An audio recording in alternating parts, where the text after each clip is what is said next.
Breastfeeding question and answer portion with Mami Jess ug motubag na punta sa usa ka pangutana sa atong Mami follower. This time si Mami Jenny nangutana siya no. Natubag na nina ko siya through chat pero mas gusto na akong tubagon pod ug himuan og video para makatuon pod kitang tanan. So unsa daw ang term aning maglain ang taste sa BM once frozen. So our milk has many components.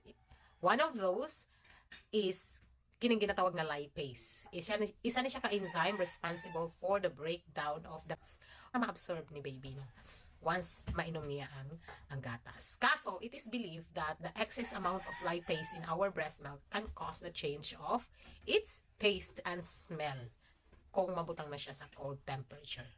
So, unsa may lasa ani, unsa may amoy ani. Kadalasan, mapansin dayon nimo kung medyo malangsa ang gatas, puro siya na isabon, soapy siya. Unya, pura ni siya suka ug amoy, aslom-aslom kumbaga. But this is safe to consume.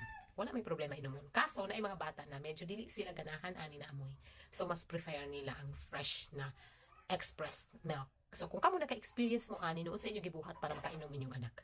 Despite sa lain na lasa na frozen milk. Kung na may mga laing pangutana about breastfeeding, don't hesitate to message me or comment down para ato na pong himuang video sa sunod. Okay, thank you so much for watching. Bye!